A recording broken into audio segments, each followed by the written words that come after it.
there's something for everyone. We've got karate, jujitsu, kickboxing.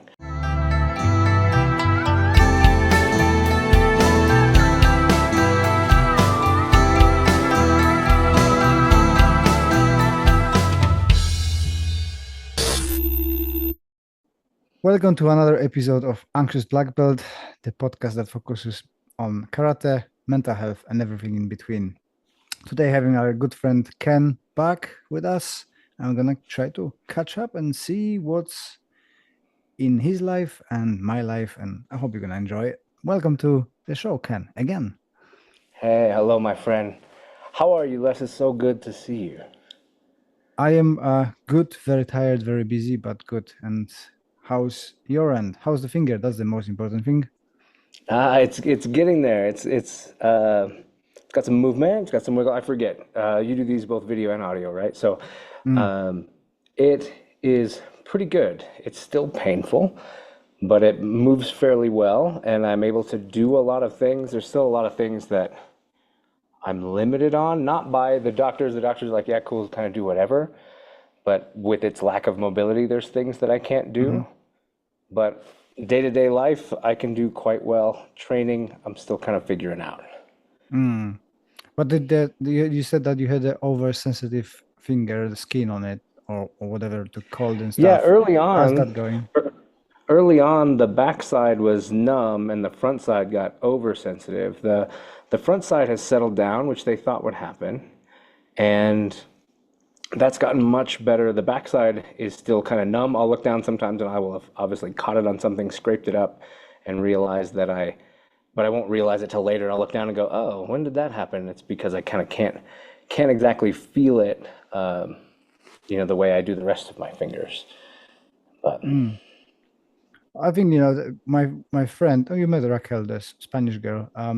yeah. She was playing tennis, and the ball hit her straight in the finger, and Mm. detached 90% of her ligament. She's Ooh. now nearly 9 months, and she still cannot bend correctly. Oh, So, like, wow. comparing to yours after major operation, you have this faster healing than she's got it from just the kind of detachment. Yeah, I mean, it sounds like you don't have to cut it off to still have quite the impact into how your finger sounds like she's going through a lot of the same stuff I did. Yeah, yeah, yeah. So she had a lot Yeah. of time the fixed position, so she couldn't do it. And she's very good with punching with the left hand because she didn't stop training. She just didn't use the hand at all. So So she just catches you on the other side. yeah, yeah, yeah. That's awesome. How's the dojo situation? Because I don't know, you want to talk about it, or as you said that Yeah, you've we been can. We're among contemplating. friends, are we not? Yeah, you've been I, contemplating a few things, didn't you? I have. In fact, things have happened, I would say. Um, definitely since the last time we spoke on the podcast, you and I obviously speak from time to time, but on the podcast, since then, I've shut down. Well, let's talk about what the dojo was. We're in Casper, Wyoming. The dojo is called Mm. Casper Dojo. Very Googleable if your dojo's named after the town that you're in. But at that school, when it opened up, it started as an idea of building something for our community that provided kind of the way that I think a dojo should, which is that there's something for everyone. We've got karate, jujitsu, kickboxing, eskrima, tai chi. We had yoga for a while. Tried to have where we've got it became a place, right? It was about the place and not about the people, like the person or the teacher specifically, but a place and all of that. And that worked for a while. When you get a lot of people involved, everybody has a different idea of the way they think things should go. The world is in an interesting place with martial arts, especially combat sports, because if there's anything different between combat sports and traditional martial arts, in my experience, this doesn't have to be true universally, but in my experience, it's the philosophy, the Mm. approach. And the combat sport approach doesn't suit me too well. I like the combat sport itself. The approach, the philosophy doesn't suit me too well. And what I noticed over time is it became like a gym. Mm-hmm. People didn't care about it. They'd come in, they'd throw their stuff wherever, they'd leave it a mess. The equipment would get broken, they just leave it. No, there's no personal responsibility, there's no accountability, there's no discipline. People come when they want to come, don't come when they don't want to come, then wonder why they're not getting any better. And that we tried to make it work for a long time. It definitely grew to a size that was more than I could do on my own. But the people involved have their own lives, they have their own things going, they have their own goals. And so we would all recognize something needed to be done, and then it would kind of get left to me to do for the most part. And that burned me out. So as I started to see, like I said, jiu-jitsu was the first one to go for me. I taught the karate, the jiu-jitsu, and the eskrima personally. Then we had a kickboxing coach, we had a tai chi coach, we had a yoga instructor. The jiu-jitsu would get to the point where people just weren't coming. And now, admittedly, part of that came from we had a really good core group that was doing really well. It was going really well. And then 3 of them were deployed for military service. Another one was gone for a year for school. And it all happened at like the same time. So we lost our core group. When that happens, you lose a lot. And so pretty soon you'd have 1 or 2 people on the mat. I was still recovering. So, I needed all those people that weren't around to go, hey, if you're going to be on the mat and get something out of it, you've got to have people on the mat with you so that you can train. If you don't have that, how are you getting better? You can do solo drills, but you're not getting better through partner work. So we kind of talked about it. We tried changing the schedules. We tried all kinds of stuff. And then ultimately I went, I don't know that we're going to keep going. And I wasn't met with a lot of resistance to that. I didn't want to leave anybody out in the cold, so my due diligence was to try to find another school. I tried really hard to get that school to come and use we have a fantastic space, huge space, really nice. Tried to get what I consider the best jiu-jitsu gym in town. They've got a pretty small space and they could use more space, but that didn't work out. I tried to get them to come teach there, have it be there. That didn't work out, so the direction we went was to take everybody over there, get them introduced, and kind of start them training over there. Because not only was it not conducive if people didn't want to show up, there's also a limit to what I can do as a person who started off sharing jiu-jitsu, whatever I knew of it, as a supplement to the karate. And then over time, it kind of grew into its own thing. Eventually got my blue belt, but that's just it, is I'm a blue belt. So we've got multiple gyms in town. Some of them have black belts, and I mean, my guys are better suited. They're better served by training with people that know more than I do, that can take them further than I can. So while you want to be selfish and realize, like, hey, I don't know if I'll be able to keep the place if I don't have this income, and I don't know if I'll still be able to do it as much if I'm not doing it here, where I am, and all these other things. At the end of the day, I just had to be honest with myself and say, if these people truly want to do well, they need somebody who can give them more than I can give them. So that has occurred. Unfortunately, a lot of them didn't end up going over there, from what I understand. Some of them did. Some of them were like, well, I don't know about the schedule, or I don't know about this, I don't know about that. And it was really sad to kind of see some people choose to just not do it. But that's their choice to make, not mine. But over time since then, the kickboxing coach, him and I have talked a lot, and he's opened up his own gym. It opens up next month. That kind of took away the kickboxing. It also, series of events, took out our kids program because he was one of the instructors. One of the instructors also went over to the jiu-jitsu gym. One of the other instructors was going, hey, I really just want to be a student right now. I don't want to be teaching right now. And so pretty soon we were like, well, I don't think we have a kids class anymore. So we've lost most of our programs. So now I've got a fantastic gym, tons of space, really nice, and about 7 students, and a rent that I don't know if I'll be able to keep paying. But, you know, all said and done, it's kind of a starting over. It's the the martial arts to me is about something bigger than a person, bigger than a thing, and there's so many reasons why people do it, and it serves a lot of people. And what I felt happened over time is as the world turns, people started what I call treating it like a vending machine. I'll put my money in, you give me what I want, and then I go on. And I'll be frustrated if you don't give me the thing that I asked for. I put in B12, I got C3. That's not what I wanted. And there's a big disconnect of the trust to the instructor. Hey, I am the person who is further on this path than you, that you came to know more about this thing. Allow me to guide your training, and sometimes it means you're going to have to be disciplined. And I think that's what I saw missing the most, is people losing a sense of discipline. If it was easy, they did it. If it was convenient, they did it. But we don't grow in easy and convenient.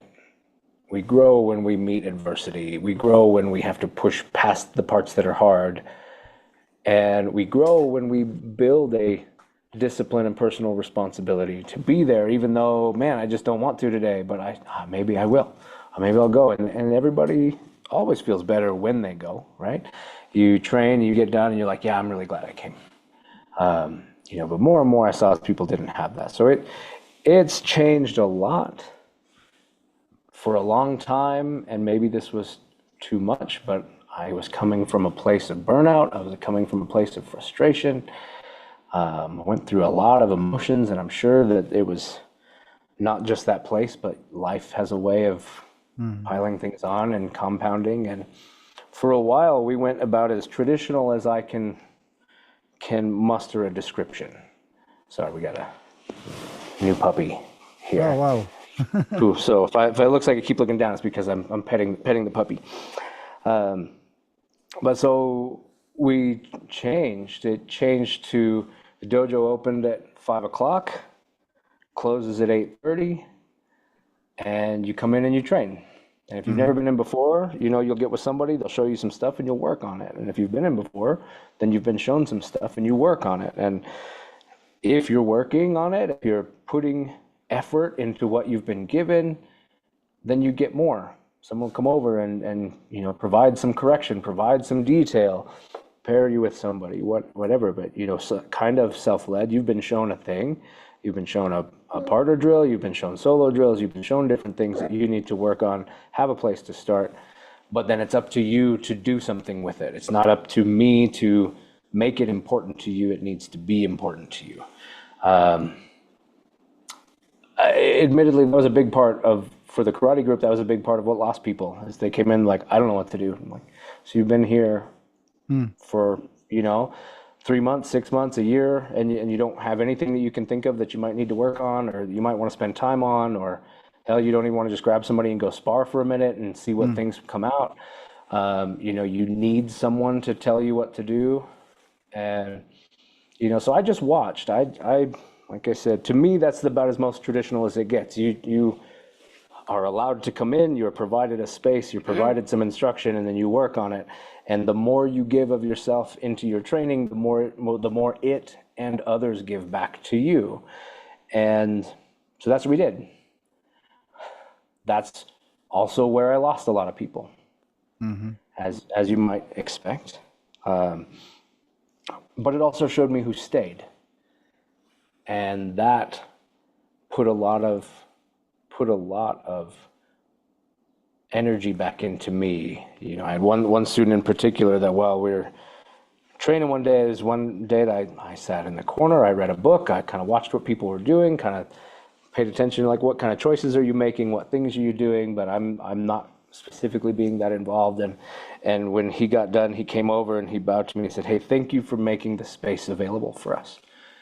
And I don't think he'll ever know how much that meant to me to hear that it was appreciated, that it's not just me, that there's other things, there's a place, there's responsibilities, there's a lot that goes into making it possible. And he appreciated it. He took the time to have gratitude, and that kind of showed me some hey, there's some hope left to this. So it's been interesting, it's been stressful, it's been frustrating, it's also been relieving, it's been exciting. It's a huge unknown. We have a huge place. I mean, we went from having, with all of the programs combined, we probably had 100, 150 students. It's a whole lot easier to pay rent and all the things you need to do when you have even a modest income from that many students to having just a handful of students. So that part is still stressful, but the idea of how it can serve, and I don't know, I kind of was faced a lot with the concepts of lineage. This many years later, what do I have to show of what I've done with what my teachers gave me? What do I have for people who value what I've given to them? And where does this go afterwards? Where does this go from here? And in the future, when I can't do it anymore because I've gotten old or other things have happened or I pass away or whatever, where does it go and what happens? And what have I provided to my teacher? How have I honored what they gave me, and how does it continue, or does it just stop? And if there's something incredibly sad when there's a chance that it just stops and evaporates and disappears forever, and you go, man, was that really what I spent my life doing? Was something that could just be erased in an afternoon? Can I tell you what was very timely and has been also very helpful? Sure. Is a book. It's called Thoughts on Karate by One Less Bubka. When I started doing this, when I started kind of watching class and just kind of seeing what people are doing, I decided also that I would spend some time feeding back to me, and I would read and spend some time. You get it, and a lot of teachers, I'm sure, do, that you spend a lot of time giving of yourself, and that doesn't always mean that you have a lot of time to give to yourself. And so I decided I was gonna do some reading. I went to my bookshelf and I said, I haven't had a chance to read much of that yet, and I started reading it, and it was the right time to read it. It's funny how the universe works like that, and so many of those things, I would sit and I would think and I would ponder and go, man. It was like you were sitting there with me, being like, let me give you some advice, or let me tell you what I've gone through. And that was incredibly helpful, incredibly helpful. So thank you for writing that. I know you had your reasons for writing it, and some of them were to get your thoughts on the page. Some of them were to help you as you learned to deal in English and things like that. But it really made a difference. It was, and still is making a difference. Where am I? I've got... I got about a quarter left or so. Sometimes you got to process and think. What I love about it is it's short pieces that I can sit with and be like, I'm not going to read another one. I'm going to sit with this one for a while. And I say all of this to say thank you. Not to plug your book because it's your show, because you didn't even know that I was going to do that, but just to say thank you. Hopefully people do go read it, and I know that it's been well received. But yeah, thank you. It has been very, very meaningful to me. Oh, great to hear. And I totally get your frustration. I was actually talking today with Russ Smith Sensei. And I come up again. It must be a day for reflection about dojos. So I inherited from my sensei, and that's how I was brought up in martial arts environment. That our dojos dying at least once every 7 years.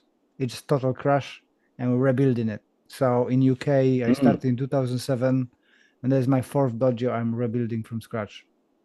really? It's just people dropping out. I stay with nobody. I start again with one person. Build up to about, Yeah. like, now we've got a 14.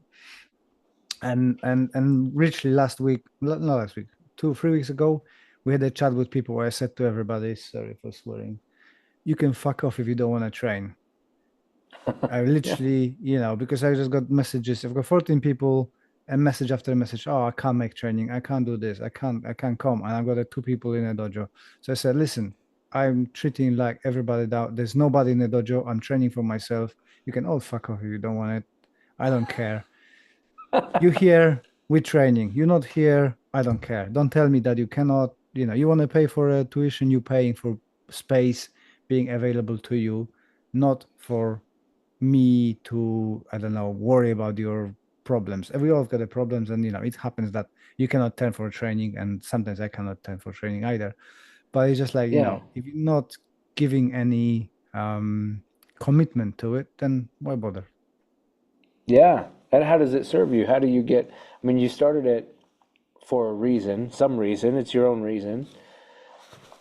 But surely the only way that you achieve that reason is by doing it. Turning up and paying dues does not achieve the goal that you. I don't think anybody ever joined a dojo going, I really just need to find a place I can spend money at once a month. Yeah. I don't think that was anybody's goal. If it was, it'd be, I'm like, okay, come on in. We can do that. You can support these guys who can't afford it Yeah. or whatever. But no, we come in for reasons, and those reasons take investment, and sometimes they take sacrifice and they take choices. And yeah, I definitely sympathize with some of those thoughts of like, hey, and you're not just stealing from you. I remember there was one of the kind of pivotal moments for the jujitsu group is, I had a group of people in there, and we sat down and we had kind of a philosophy class. We talked about building a game. How do you structure your game in jujitsu, and how do you actually do it? Everybody talks about, does that go in your game? What's your game like? Everybody's got the word game, which eventually I'll make a video about the concept of that because I really like it. But, we talked about, well, how do you do it? How do you develop a game? How do you develop your game? And so we ended up spending most of the class talking and kind of describing and bringing out notebooks and doing stuff. So we didn't train a lot. We trained, we did a lot of philosophical training. So I was like, okay, next class, I decided, I was like, we're only sparring. Like, we're not going to do any drilling. We're just going to roll. You grab different partners. We'll just roll, put your game, we'll test out some of these theories you've been working on. And two people showed up. I'm like, okay, well, let me just work with you guys. And then, we'll do our main sparring day next class. Two people showed up, but it was two different people. There's one kid in there. There's one guy that it was him and one other guy. And then the next time it was him and a different guy. And I'm like, man, can't even get you the same guy twice. Yeah. And you're here and you've got one person to work with. And so if you were going to spar for an hour and a half with different people, well, you got one person. I'm like, I'm not cleared to train. I'm not cleared to spar yet. You've got this person. While that's useful, how do you keep going when that person needs to take a break? And you don't need a break right now? Or how do you get people that move differently? And, how do you make value out of that length of time if you've only got one person to roll with? I'm like, where is everybody? Yeah, it's like, I share that sentiment. Fuck off if you don't want to train, I'm here no matter what. My job is to turn up, and I show up every day to make sure that you've got something going, that somebody's here, that the lights are on, that there's a place to train, that someone can answer questions, even just to make sure the mats are available. So then, and you can kind of spiral. You can kind of get in your own head and be like, wow, do people just really not care about me? Do people not appreciate me? Am I not important? Do I not have any, like, is there no value? Is my part no value? You replace me with a monkey? Like, what is, and it's not fun because it really puts you in a bad mental place. I have to say And that and it, our attendance went up, so they did needed a it? Well, kick in the butt. good. But it is still, you've got the two groups: the Tuesday people and Thursday people, and two shall not meet. My eskrima class is like that. We've got a Saturday and a Monday, and it's like, I don't even think you guys realize that these people train. Like, who are these guys? These guys train in another school? No, they train at our school, just not the day But you train. the most frustrating thing is that I've got a couple of people who've got the really challenging life, both at home with the disabled Yeah, children and stuff. And those people turn up. They are the most regular. It's those who've got the yeah. easiest life. It's like, I've been so tired. I couldn't, I finished work and I couldn't get back. You working in your living room. How long it takes you to get back home from work? The couch is So too comfortable, I guess. yeah, I but had a, I had a I, friend like I that one time. We would both go train Aikido after work. We worked together. He was the one that turned me on to the Aikido school I trained at. And so we would both leave, we'd go, and then he would never be there. And he'd never be there. He'd never be there. And finally I said, "Man, I was like, what happened? Like you're the reason I came to the school. Like I want to do it. So like you're not the only reason I'm there, but you're the reason I found that school. Where are you at? What's going on?" He's like, "Well, I go home, I sit on the couch, I got, 15 minutes, I sit on the couch and then I fall asleep or and then I kind of, and it was funny in my head, I'm like, then just don't go home. It's 15 minutes. Show up yeah, early. yeah. Like just Drive there. if you want to do this, just to make a choice to be there. And in this case, it's like just show up a few minutes early. Heaven forbid you get to see some people that you like and talk to them. The Aikido class, you didn't talk during the Aikido class. So you weren't making friends Mm. during Aikido, not verbally. So it's like, man, your chance getting up early or staying late is kind of how you got the chance to see everybody. But I'm like, man, so the only thing stopping you from doing the thing you want to do is just going to the dojo instead of your house for 10 minutes? Mm. Just make that choice. I mean, I didn't make it for him, it's like, you got to make that choice. But, and that there was never really a choice he made. And he eventually kind of quit coming around and that kind of stuff. And it's like, man, it's like, that sucks, the 10 minutes. Deciding Mm. how you're going to spend 10 minutes is all it took to ruin your goals. Yeah. And I said to my guys that they lovely. It was I think it was a combination of situations in life and timing and holidays and Yeah. stuff like that, and just frustration, and it kind of I just had to relieve that, so I let everybody know what I'm thinking. But as well, Yeah. if I'm gonna go for one person, I can train with them in my garage, and Yeah. go 3 times a week to jujitsu. That I'm gonna get better because I'm training only Yeah. once because I'm teaching the rest of the week with them. So Yeah, that's been on my mind too. It's like when what could I be doing? There were certainly thoughts in my mind of going, well, do I just shut it down? Because I could go train. I've got people I want to train with. I've got things that I want to do that I always set aside. Maybe I could go train, because you start realizing it's like, hey, this mm, is it's costing me a whole lot of money. It's costing me a lot of stress. It's costing me lots of stuff, and I'm still not getting to do the things that I want to do. And nobody's here enough to get to do the things that I want to do here. mm, So, man, do I go do something else? But I'm with you. I've got a good, like I said, it's a small group, but it's a good group. I got the privilege to meet. I think most of your group right now is the same group mm. that I met when I was there. Really great group of people. I really enjoyed meeting all of them. So, really kind of happy how it seems like that. Maybe it's going pretty good now. But on positive note, with your experience, because I went Mm. through the stage, and I think I told you that, and when we meant to talk about it, I went completely off the traditional rails and started doing MMA class. I was like training in the MMA gym, and I decided that's what I want to do. We dropped the belts off, no gis, just shorts and stuff like that, and we done it for 3 years, and it all fell Yeah. apart. People just sensed that that's not where place where my heart is. Mm. It was always returning to karate, and then I was rebuilding the class again, and now I've got a completely different set of people except one person, Martin. You met Martin. Yeah. So Martin is the one who stayed from a core group, and rest is the completely new group. But I managed to now find a happy place with traditional. So we've got a ceremony, um, mostly using English, but I fit some Japanese names and stuff like that, and some philosophies and stuff like that. But I think I Hmm. found a happy place between the tradition and modern, because I'm not that hardcore traditionalist, but I'm not as relaxed as BJJ people. So Yeah, it takes me a yeah, lot to get used to it, to what BJJ people do. So it's kind of, I think, the true. happy medium is, but the things like that allow you to put stuff in a test. You try the relaxed atmosphere, and you'll. It's like with the darkness and light, right? If you're just living in a light, you don't experience the darkness, and you don't appreciate the light as much as if you know it. Yeah. So now you've You need tested that this, and reference. yeah, and now you can build a gym that you really know that it's you. And people, I'm Yeah. sure people gonna come because it's gonna be resonating from you that this is the rules, this is what happens. We that's what we stand for.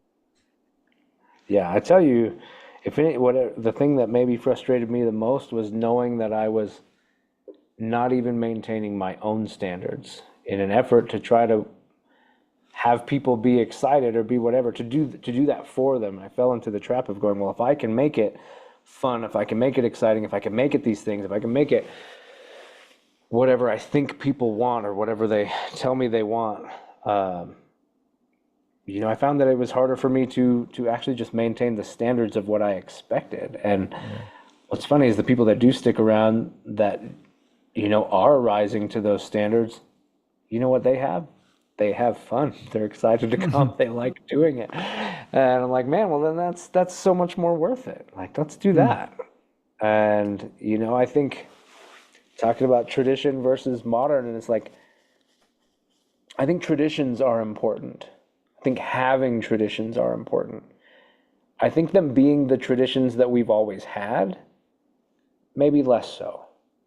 mm, I've brought back some of the things that we did when I came through everything, but it's not exactly what we do anymore, and it's not, things have changed over time, what I teach, what I believe, what is going on. So I think we need to have traditions so that we have things that are important to us that we maintain over time. But I don't think it has to be tradition for tradition's sake. mm, I think that having something that is important to us that we maintain is important. And I think lately people think more of tradition is to do what they think the preset traditions are. It's like, well, no, I mean, tradition is just something that you continue to do. I have a tradition with one of the people at the dojo that it's just a thing, but it would be a tradition. It's like, every Saturday there's this local Mexican restaurant, little shop that they make these breakfast burritos. I go get a breakfast burrito and I split it with the person who's working at the front desk, and we sit and we talk for a little while before training opens. mm, Well, it's become a tradition. It's a thing that we do, right? It doesn't have to be rooted in some philosophical, mysterious thing. It's just a thing that's become an important part that we do and look forward to and enjoy. And if ever we didn't, it'd get replaced with something else probably. mm. And I think that's what a tradition is. I don't want to throw the baby out with the bathwater. I think there are some traditions that you're like, hey, if I choose that tradition is not important, I'm kind of shitting on everybody who did think it was important. Mm. And I think you do have to be invested in making that kind of decision consciously and Mm. intentionally. But it doesn't mean that you won't still come to the decision that you're still going to get rid of that particular tradition and stop doing it. You know, there's times where the times change and we need to do it differently. Mm. Well, I think you just need to be, and myself as well, and everybody who's listening, just be authentic you. It was I was doing a video. I asked AI about the history of karate. Oh, I listened to that. Yeah, I watched that one. Yeah, It was, and yeah, it was kind of all over. I think people looking now more like authentic approach, and uh, not artificially pleasing stuff. So same in training, you just come in, that's me, that's what you get, either you like it or not. So I think it's gonna be all Yeah, be okay. It just takes time, readjust and takes time. push forward. So That's how the best things happen, right? It's just hard to see that in the moment, but it's how the best things happen. exactly, yeah. Yeah. How about you? You've been doing, so you said you don't get to do jujitsu as much as you like, but you've still been training because you moved into your jujitsu gym, right? You guys moved Yeah, to yeah, using yeah, that space. So how's your jujitsu going? yeah. Slow and painful. Yeah. um, I enjoy it. I was very proud of myself for a 45-year-old team. Our coach decided one day that there was only 12 of us. So we're going to be doing a 45 minutes of sparring, 8 minutes rounds. Whoo, 8 minute And rounds. and I am the weakest link there, and I'm the lightest link there. So I've been properly, I felt like a mince meat coming out from there. But on the Yeah. last round, I was like, okay, I can still go about 3 more rounds. There's still tank, air in the tank. So Yeah. I must have done progression because the sparring is not as tiring. I think I managed to stop panicking, which is a big change in BJJ. Yeah. But It's the first hurdle. yeah, I see how the guys who started with me now tapping me all the time because they training like 3 times a week, Yeah, 'cause you and said I they're see getting that more days a week. the gap is getting bigger and bigger. Although it depends on the day. Sometimes they've got the worst day. I've got better days. So like not this Monday, but Monday before, I had a good roll and I managed to tap out a few people kind of my level and just above. And Oh, great. yeah, but we've got quite a good guys like brown belts and purple belts. Especially there's one purple belt, Louis, who is my size, Mm. but it's amazing. His ability to move and roll is just amazing. He's like, whatever I try, he's already like 7 steps ahead of me, and I'm constantly walking into something. So Man, I'm it's learning to, awe-inspiring, isn't it? yeah. So I'm just learning to spot my mistakes. Yeah.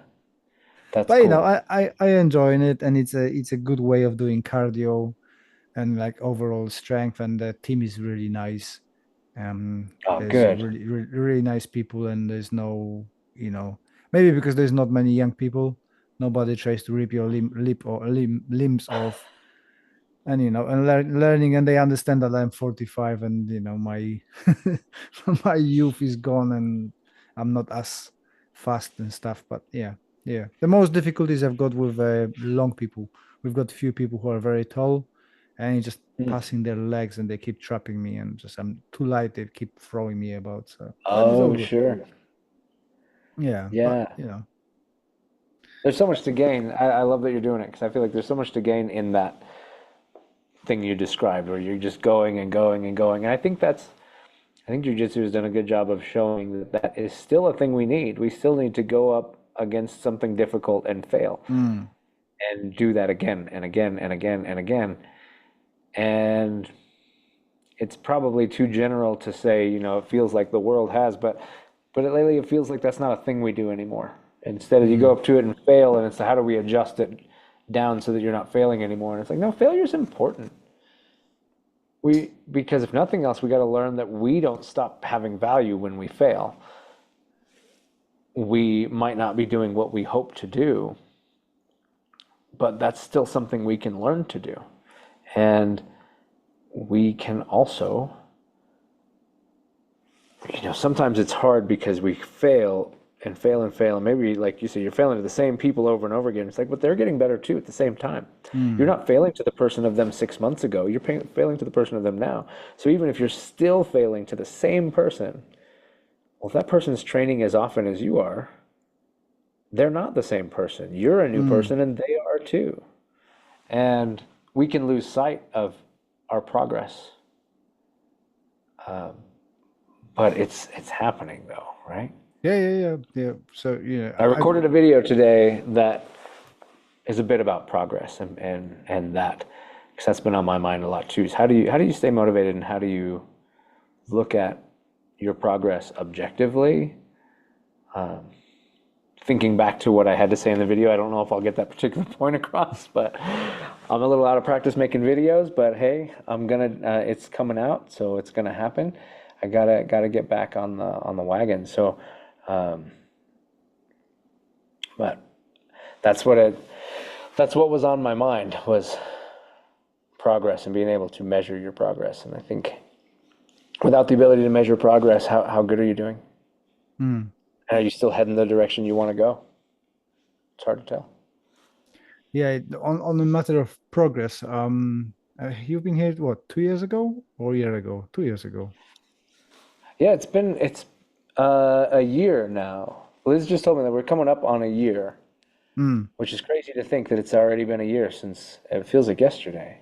Yeah, but it's harder to spar with that team.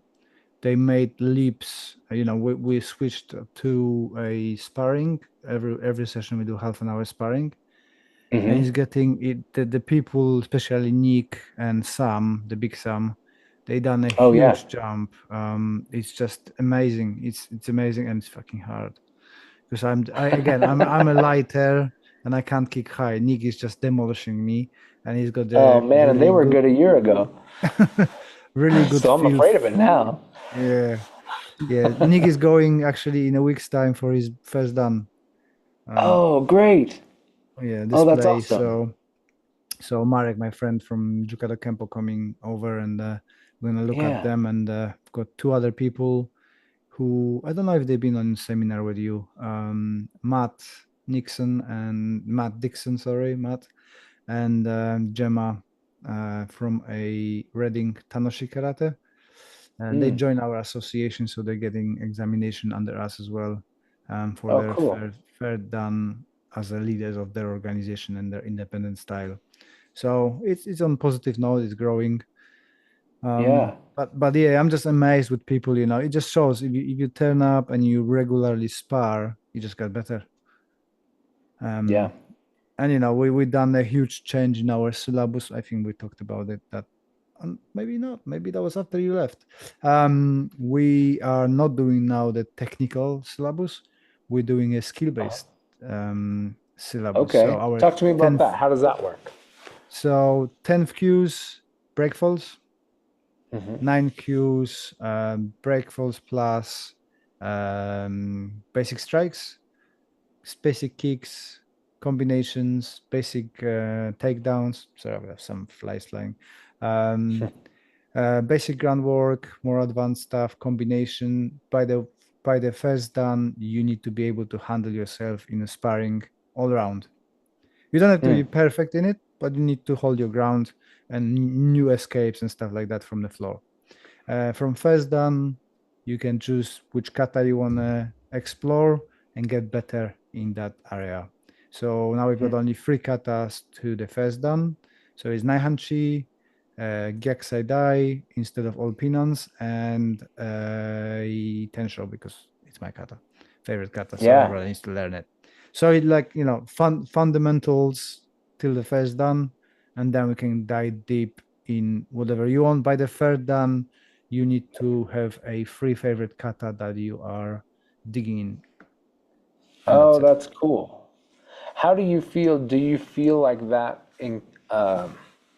was accompanied with a shift of where you would have had first Dan in the past?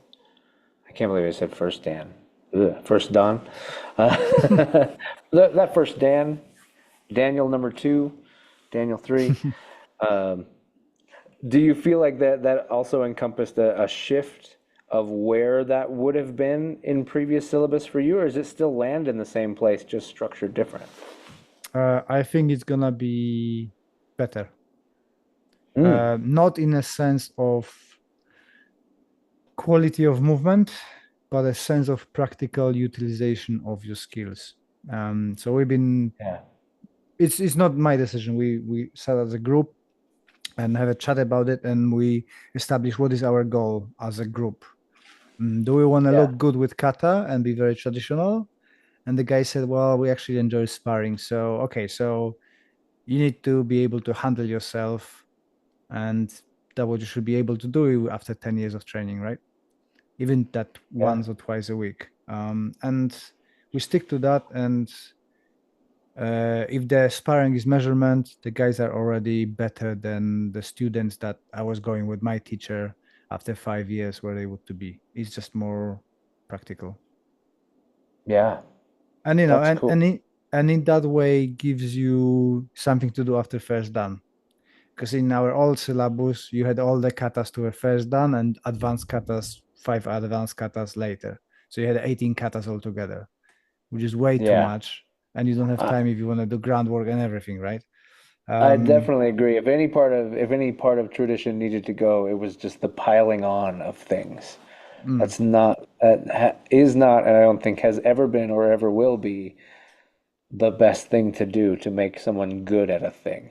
You can't just mm. keep adding stuff and thinning out what they can do. They've got to be able to become good at something. And plus, in most of the schools around me, if you're reaching the first dan, then you just do teaching kids, doing Kihon, and repeat for years and pay for a grading, and they've got a second dan.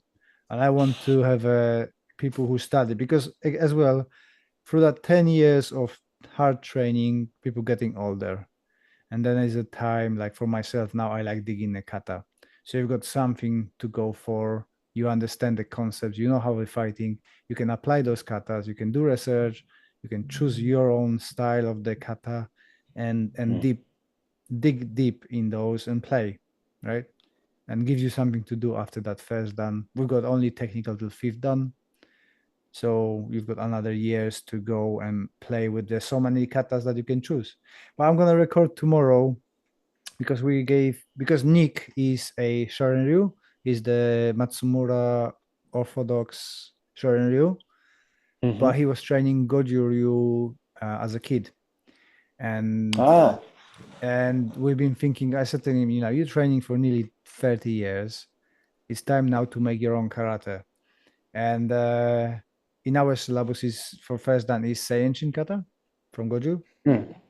So I gave him a task to make it his own. So he's doing a Goju kata in Shorin-ryu edition, and it looks amazing Ooh. Oh, because the cool. That's really exciting. the positioning changed. Uh, So instead of Shikodachi, he's doing Zenkutsu dachis, and he was spending a lot of time thinking, and it looks amazing.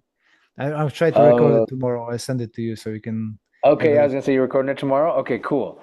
I I can't know the wait to see people, that. the traditionalists now listening to this, is steams comes out from their ears, and how could you do that? How could But yeah, you? that How was could you? his task, and because um, his his core is the Shorin-ryu, and I think it would be disservice to him to force him to do a Goju or my way. So I rather he built on stuff on his training. He's the first done in Shorin-ryu. So incorporate that in with our philosophy and create your own karate instead of carbon copy of myself. Yeah. So we'll see. It's another project. That's exciting. That's exciting. Well, it sounds rooted in the right things, which I agree. Like at the end of the day, even schools in the same organization and even people in the same school, they're not all the same. And so you train because somebody asked me the other day, like, what kind of karate do we do? And I was like, well, this is a complicated question to answer. So I took them up to the front of the dojo and I showed them like, well, here's the deal. Like you're training with me. This is my teacher. These are their teachers. This is what they studied. This is what I learned from. These are the people that they learned from. Um, and I'm like, we were parts of this style, and we've done these things, but what do you call that? Like it's not the thing that when I started it had a name, a particular name, like, but it's not that anymore. But my teacher wasn't just that anyway, So I think again, to me, the most traditional is you are the product, the byproduct of your teacher, and your teacher is a byproduct of their teachers. And if you change the name or take away the name, and some styles have changed names over years, so they changed school Mm. names, they've changed different things, but they haven't changed like who they are. Like they are these people, and that I've never been a huge lineage. You got to go tell everybody, well, I trained under so and so, or our style goes back to so and so. First off, if you don't know who those people are, who Mm. actually cares? You'd have to know who they are for that to matter. But I do think that lineage is important, in fact, possibly kind of paramount. It's like who did you learn from? And how did that impact you? And who did I think it's worth knowing who they learned from and how that impacted Mm, them. Like how did that, my teacher when I started training, he did Seo Shorin-ryu, which was a very particular method, but his first teacher was Okinawa Kempo, which was a completely different way of doing things. And so what he taught, he's like, I've been teaching you these kata, but I always kind of did them the Kempo way because that's what I like to do. mm, So I wouldn't know any difference unless he said that. But the truth is, here's a person that just, you know, he was always himself. And what I learned is only what he can give me, which is who he is and what he thinks and what he does and what he prioritizes. And he's informed by his teachers and they were informed by their teachers. And I think that's more important than a school name or a school style or a mm. school lineage, organization or whatever. I think there's things for those, but it's certainly been on my mind a lot. I'm like, what do I call this now? I don't want to call it the name that it was when I started because we don't do that. Mm. We had like, if for no other thing, when I first did that, we had a whole lot of face each other in Zenkutsudachi, and this person attacks and you Yeah. defend, and the thing I'm talking about, the Ippon Kumite kind of stuff, and it's like we just don't do it, and it's like, okay, well, if that entire thing was kind of based around that concept and we don't do it, it's kind of disingenuous to say that what we're doing is that, because it's not. And so, so when she asked, she's like, "Hey, somebody asked me what style of karate I do," and I'm like, "I don't know. Mm. You can just tell them you train with me." I mean, that's actually what I do. Is that people will say, "Hey, what style do you do?" I train Okinawan karate under Hachi Andy Finley. Um, I don't really know what else to call it. That's what I do. Mm. It Yeah. certainly does not make you easy to find. It's certainly, I thought about that the other day. I was like, how do people find us now? If we're not doing competitions for people to see our school do something competitive, if we're not fighting, taking on fights, and doing that, if we're not doing this, we're not doing that, how do people even know what to look like? How do people find you? I'm Mm. like, it's exactly what I want, but I think it's becoming it's going to become harder and harder for people to find it because they don't know who I am. And what is it? Well, you come to the school to learn the karate that I teach. And these are the teachers that taught me. And you'll learn it from the students that I've taught. But if you don't know who I am, why would you ever find that? And why would you look for it? If you don't know who I Mm. am, why would you look for what I do? And if it doesn't have a searchable name, how do you find it by searching? And if we're not at a competition, how do you find it by seeing it? So I was talking to some of the students the other day going, how are people going to find us? Mm. What is this like now? And that'll be kind of an interesting thing to see unfold because while it's becoming something that I'm very passionate about and care a lot about and want it to be, it's also becoming something that is sought after less. Mm. And so I expect it to not grow quickly and maybe not grow large in any capacity. Yeah, which is why I think that relationship to your teacher is so much more important. Is because, well, the school may come and go, the things Mm. may come and go, but the relationships are what exist. And if those become transactional, then do they even exist really? Mm. Yeah, we just funny again. Just a couple of months ago, we went through the rebranding as well. Yeah, So yeah. we I've now seen some of are that, yeah. all around karate, and All around karate. everybody agreed that's more expression what we do. But I ask as well what the AI thinks about it, and it gives me like easy searchable and stuff. So it was just confirming what we knew, but it Yeah, suggests that we welcome everybody. Not it went, the AI took a different view than I was, because for me it was like, oh, we're doing all around.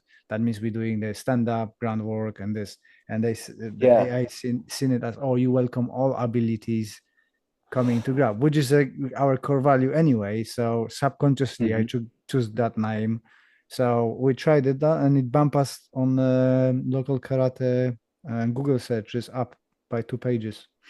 Oh, wow. Just changing the name. So ask the AI. I gotta ChatGPT ask the AI. That's tell something, you the for truth. being an IT person, it's something I actually don't do very often is ask the AI. So I guess I gotta do that, see what it thinks. Yeah, well, so it works so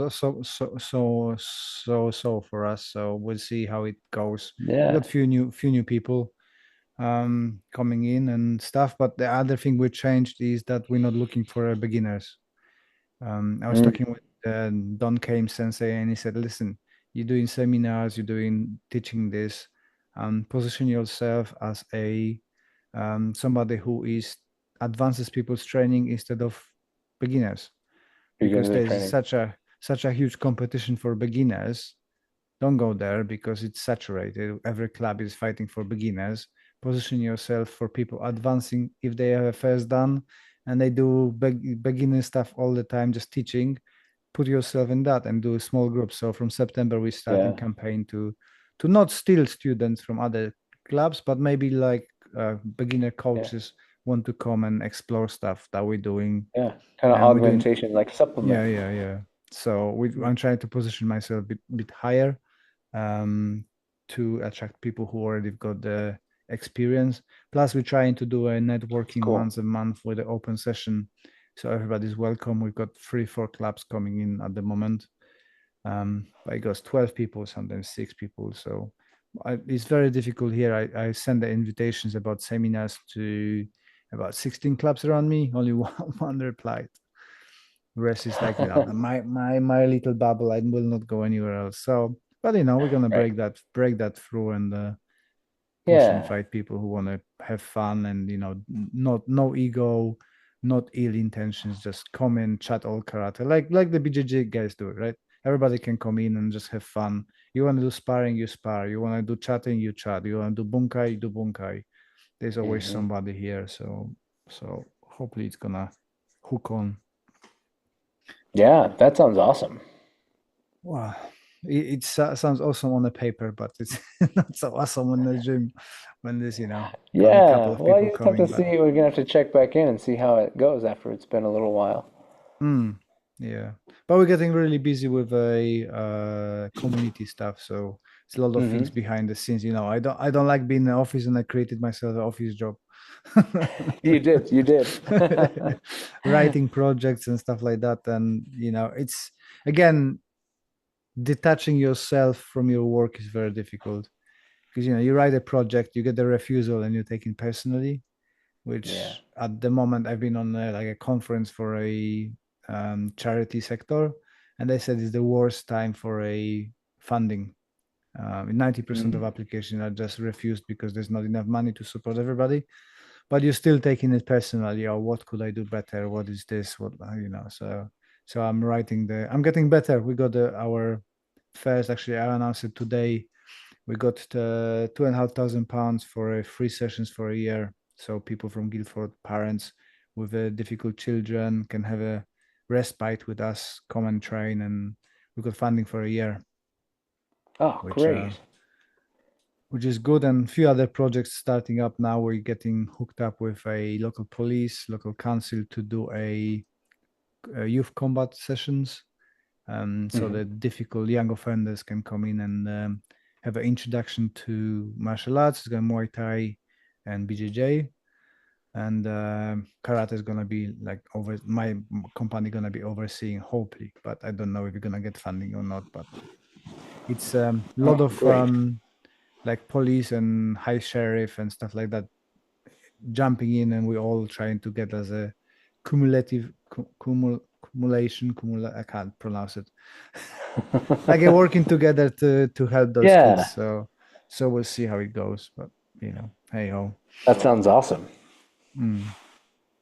I think that would be great. You plan on talking about that on the podcast so we can kind of hear how it goes as it happens? Yeah. I will try to report it at the moment. Just focusing to establish our resume, and so people can see what projects we've got. 2 projects completed. So we managed to get the defibrillator in our gym, so all 3 of gyms can use it. We bought it completely Yeah. from our money, so done crowdfunding, and people supported us, and we managed to buy one. We've got money for a batteries for another 5 years, which is great. We had a trial session for that, open sessions for people who with mental health and physical disabilities on difficult children and stuff like that. We had 12 people for 12 weeks, and now we got an extension from a different funder for a year. So it's great. But you mentioned that you're going back to filming. That's exciting. Yeah. I've been trying to for a long time, and it's been really kind of hard to get started back up. But I have a video that I filmed today. I have a number of things that I filmed that I'm upset with myself for having never gotten out yet, including things from our trip and everything else. But so I filmed something that is timely. It's the beginning of something for me, and I'm hoping. Like I said, I had filmed some B-roll the other day. I filmed the actual main stuff today, and hope to have it out very soon. Even if it's kind of rough, I just got to get it out there, and just get the hurdle of getting back into filming and putting stuff out was harder than I expected. Mm. You know, it didn't quite feel like riding a bike the way I thought it might. You know? Well, we're getting a bit of attraction now on the YouTube, so we actually fulfill everything. So we're getting paid way for adverts and stuff, so I can put that in a club, so I don't have to have so many students. Oh, great. Man, that's cool. Yeah, but I just need to, I just don't have time and energy to invest in learning to do better edits, better lights, and stuff like that. Everything is just like, it's like 2 hours. Says, "Oh, you look so professional." Really? I've got a phone and no script. How am I looking professional? No, truly though, you're doing great. I love watching your stuff. Thank you. It Yeah. doesn't feel like it. And I think we over criticizing ourselves looking at it. It's like, oh, this is shit. And this is by the way, I had a chat with the guys in the gym and said like, listen, we're getting paid now for a peanuts, right? It's like managed to do 30 pounds last month. But if I can put that towards the paying the bills in the gym, then we don't have to look for another one person because we're paying 30 quid a month contribution to the gym, right? So then I have Yeah. one less person to get into the gym. If we start doing a better content, then more money gonna come in. The less we have to worry about people being in the gym. We can keep our group and just to train, focus on training, and spend that 5 minutes of recording something, put it out there, and have money for that, right? Yeah. If we can make 30 quid a month with 5,000 subscribers, if we get 5,000 subscribers, then we can, 5 times the 30 possibly, and then we don't have to worry about rent. We can lower down the fees for people and the barrier to entry, and have a bigger Yeah. gym with people who actually want to train but might not be afforded. That would be awesome. That's the goal. That's the dream, right? Yeah, well, our dream is to get a yacht, but Oh, okay. Okay. You gonna do some yacht training? Isn't yeah, there well, isn't there I was a talking with jujitsu group that does like throws a bunch of mats on a giant boat and they just do it like they grapple in the ocean? I don't Like know, how they maybe grapple on a boat in the ocean? I don't I think know, there's a thing, but there's like a trip you can go do that you do grappling for like a week and you do it on a boat. wow. Yeah, so when you get your yacht, you just do all your sparring on the yacht. Yeah, I was talking with Mary Stevens, and I said, "Yeah, I'm gonna do a women's only self-defense on a boat." And I thought, that doesn't very good. Are you gonna have an oil chest and gold sunglasses too, or what? Yeah, That but certainly has an image to it, my friend. but I want to as well go do more kind of Jesse Enkamp style and few other people. I see like a Kevin Lee. So I've got our Yeah, Kempo teacher coming in, Kempo friend coming in. So I'm gonna be trying to do more like documentary. Hey, I've trained Kempo. This is what Kempo is about, and have like a half an hour mini documentary series. Then we're gonna do the same with the karate practice with Christian and his teachers because I'm going to teach in a castle. So when I'm gonna go on seminars with different people, I would like to carve out about half an hour to record, just ask them a question, show me your stuff, throw me about or thing, because I think people like things like that. I don't know how that's gonna come up with my skills, but we're gonna try. So That's cool. I'm particularly excited about that. I love personally, I love stuff like that where you get to know about, there's one thing, if the YouTube algorithm does one thing well, it's make sure that there's 50 videos about the same thing. mm, What I love is to see, one video about 50 things, different people, and this is this person, this is what they do, this is this style, this is what it's like, this is mm. this thing, you know, rather than everybody's. I mean, sometimes it's nice to see multiple perspectives on the one thing, and then other times it's nice to see more time spent on different things that you don't normally get to see. Mm. Doesn't do as well on the algorithm, but it's I think that Yeah, content may be even more important because it's, stuff that wouldn't be seen otherwise, and it's part of preservation. It's being recorded, it's being filmed, it's being talked about. yeah, well, it's again being authentic, right? That's what I am. I'm not gonna be pretend that I am a like high grade filmographer. I don't have enough money for a camera. I don't have money for a person to follow me and record everything. So I have to do everything my own, and we see how it goes. But that video I was saying about the AI generation, right? You know the Monkey Steals the Pitch channel? Yeah. Yep, I Yeah, was just watching one of those the other day. he contacted me today about that video. Oh, how did you do it? Because I want to do similar one. What did you use and stuff like that? So it's like, wow, if the high Oh, profile cool. people watching me, I'm doing something right. Yeah. Oh, hello. Yeah.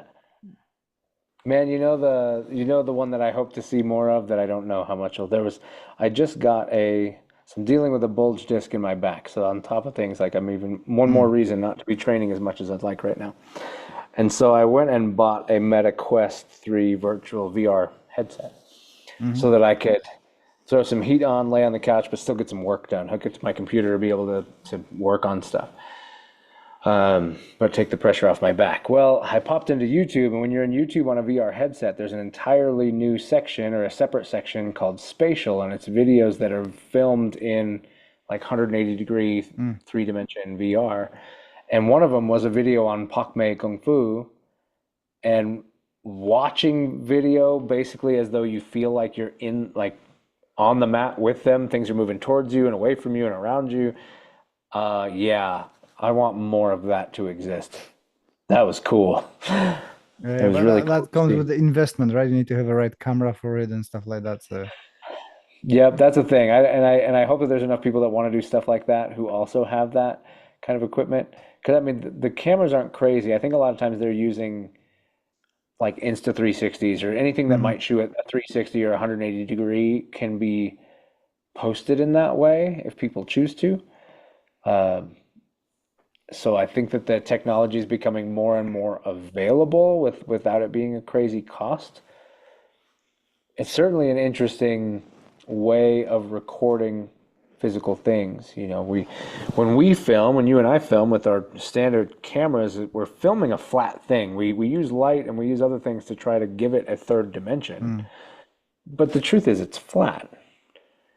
And these other types of cameras provide a different type of thing that's awfully interesting. And I kind of, as that technology becomes more affordable, more available, I hope more people jump on and do it because that's an interesting way to record where you're in the room and you look over and they're like, this over here, that guy, and you like look over at him instead of like the camera moves, like you turn your head and look and you're like, Mm. oh, I see.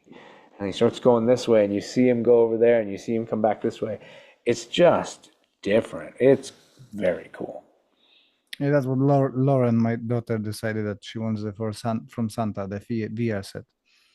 Yeah. Yeah, Okay, yeah. they're very Don't know where it cool. come. And I don't know where it come from, but that's what she wanted. yeah.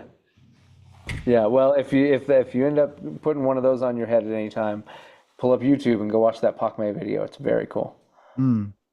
Yeah, I was watching the other day a video about the cheap camera for recording for YouTube stuff. And it was all really Mhm. nice, really small uh Canon and stuff. And then they said 1,500 quid. Well, that's a cheap for you. Thank you very much. You helped me a lot. I know, man. Some of those cameras, like um, Blackmagic came out with a camera specifically for spatial video, and it's like I think it starts at $40,000. Wow. I'm like, well, okay, so not a lot of people are going to film with that. Is that kind of the idea?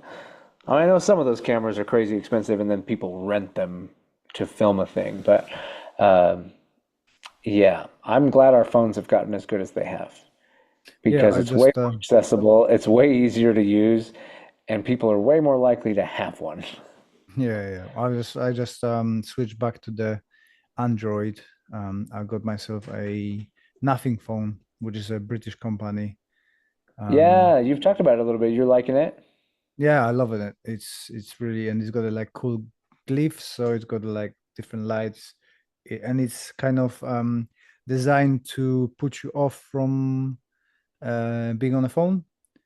So it's got Yeah. like a face widget. If I'm too long on the phone, it gets red and angry and tells me that I'm too much on the phone. Oh, Um, interesting. if I put it flat, the screen down, it goes into don't disturb mode. It just got a light on top, so if message comes in, it just flashes light, but it doesn't pings and stuff. Everything is black Hmm. and white, so it doesn't attract you so much. And my time on the phone dropped down drastically. Oh, I like that. I just picked up, and it's not even a phone. I call it my non-phone. I Hmm. picked up a thing called the Books Palma, and it was originally meant as a phone-sized e-reader. Hmm. So it uses that type of e-ink screen like you'd find on a Kindle or something. So it's not really good at showing you videos or showing you these kinds of Mm. things. But the battery lasts like a month, which is incredible. And it is Android based, so you can still put different apps on it. And I call it my non-phone. I carry my phone, like in the morning, I get up, I grab my Mm. phone, and then I go to work and I leave my phone in the bag and I grab this other thing that I can, when I pull it out, it's really good at reading books. It's really Mm. good at checking my calendar. It's really good at, and I specifically didn't put any social media, any other things. And if you tried to watch videos, they'd be so terrible to watch anyway that you wouldn't do it. And man, that it is nice to, you got to go through the withdrawals, right? I find myself pulling it out of Mm. my pocket and be like, why did I grab that? And it's, oh, because the last phone you carried programmed you to always be grabbing it, Yeah. even if you don't need to. And it took time to kind of not do that. And so now I find I'm like, I get to the end of the day and I'm like, oh, I haven't looked at my phone in 8 hours. I should, I guess, see if there's anything I need to deal with. And it could even do my Duolingo and stuff like that. So I'm just like, it's my non-phone, it's my productivity device that I can keep in my Mm. pocket, do the things that I need to do to be productive, but not really do any kind of messaging. I don't even have email on there because I'm like, that's not, I'm trying to be more intentional. If I'm going to respond to emails, I go sit at my computer and respond to emails. I don't want them like coming to me all the time. And Mm. um, because then I find that I'm always getting pulled into it and not always being present, for one, or accomplishing the things that I meant to do today. Well, why didn't you get them done? Because I got pulled into 58 other things and never got that one thing done. Um, and so I'm kind of with you there. The phone that's not a very good phone that's focused on Mm. being more useful or more you not using it as much is a nice thing. Yeah, the problem is that you've got the bloody office with you all the time, and people can reach you all the time with their phone. Yep. So I often do it now. I put it in silent, and I just notification go on a watch, and I specifically got a Garmin watch. I show you, just clean it a little bit. Mm. Um, that is a smartwatch, but it's a hybrid. Now you can see. Oh yeah. Um, so it's got the normal digits on it, but if you let's and then it's got the screen under, Oh and it's sure. all black. It's all black and white. So it shows me whatever I needed. If message come in, I can reply from it like limited amount of signs and Yeah. stuff like that. But then I just check, is it important or not? Not, go away, don't bother. And I try to not took my phone, but doing editing videos and stuff, especially with the kids, you're doing it wherever you got 5 minutes. I do a little bit on it, and then it just Oh sure. accumulates. But hey ho, that's the life now. So That's true. That's true. We just have to resist the universe's urge, like society's current urge to use all of our time for all of the things. mm, and realize that we don't actually have to do that. And heaven forbid, it's a lot less stressful when we don't. Yeah, how was your kind of being away from the social media for well, nearly 2 years now, isn't it? Because Yeah, the same lady Raquel, she's completely off social media, and she says she's got so much more time. She's mentally much better. Um, I'm hoping in the future to be able to withdraw myself. I cut down a lot. Although I've got like yeah. a spares. Some days I've got like lots of stuff to post because something happened. Like today, Ross said he's going to be in UK, so we might have a training session together. So it's posting and stuff and projects and stuff, and they require you to be online and promoting this stuff. So it's like I think part of that's my the hard office part job. is if social media is the right place to promote what you're doing, there's no way to get rid of it Mm. unless you can hire someone else to do that part for you and you just communicate to them and they do it. Otherwise, you got to be in it. And so I like not being on it. I have fully removed Facebook, Instagram, all those things. They're not on my phone at all. So even when I'm like, oh, I can't. I got to go grab a tablet or go to a computer um, and that's good. I get on. There's usually not that much that I feel like, oh, I really missed a lot by not being here. I'll see one or two things. The downside is then I'll respond to something and then I won't because it's not on my phone. I don't touch it again for 3 days, and then someone will have like written something back, and I'm like, oh, sorry that I just ignored you for 3 days. Um, you know, but I, yeah, I don't miss it. I, I really don't. I continue to want to find better ways to stay in touch with the things that are important to me. Like the parts that I like about stuff like Facebook is people do post stuff. And if you Mm. really work hard to set it up right, then you've got kind of a feed of things that are important to you. But generally it becomes, a connection point for everybody you know and everybody you might know and everybody who wants to know you. And pretty soon it's an inundation of every kind of thing, whether you're into it or not into it, or and it's like I want to know when you're posting a new video. I want to know when Dan Bernardo is doing something new with the Tank Sudo organization, or I want to know these different things. But I'm going, Facebook is not the thing to tell me, because when I go in, I'm more likely to not even get to find out because I'll Mm. get pulled into other stuff, or it'll be buried by other things. And so I go, so what is our neo modern way to keep track of the stuff that's important without it being drowned in the noise, is what I don't have an answer to yet, but it's what I want to know, because social media is built for noise. Yeah, yeah, yeah, It's yeah. literally, And and it's been negativity. proven, and they've talked about it, it's designed to pull you back in, to let you be on it, and even let things that are happening while you're on it maybe not even come to you yet, so that later when you get off for 10 minutes, it can then send you a reminder to pull you back on, because you are more monetizable while you're on the platform. And so the Mm. more things they can do to bring you back to the platform, the more the platform affects its shareholders. Well, I don't want to be a commodity. I want to be connected to a community. And how do we have community that's not driven by commodity? Don't know the answer, but if you find a good one, you'll have to let me know. No, I have no clue either, but I've seen a trend now on my seminars. I've got 70% of people not for Facebook. So if you look on my Really? events from a Facebook, it's like two people going, and last time we had a 30 So people. how are they finding your events?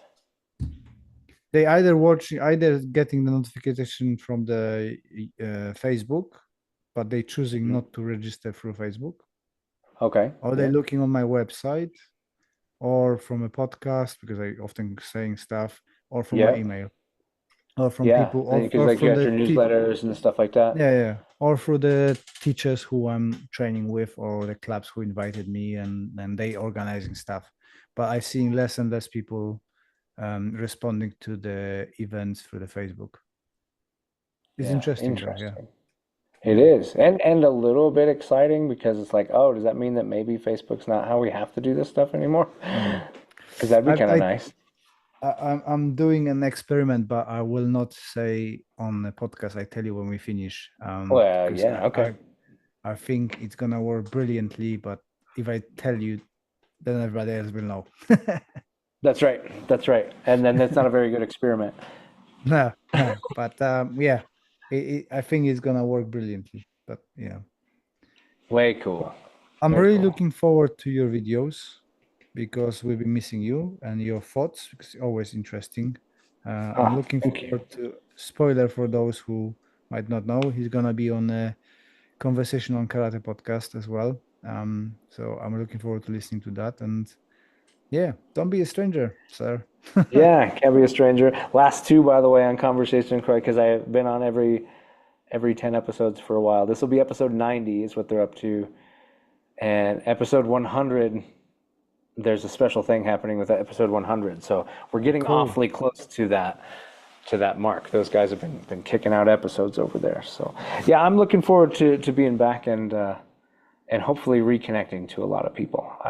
It's been nice to focus on things in my life, but I also miss a lot of the people I haven't been as connected to. Cool. We're missing you too. So it's Yeah, nice to stay in touch. yeah. Thanks for catching up today. This was great. Cool. All right. I'll speak to you soon. All right, see you.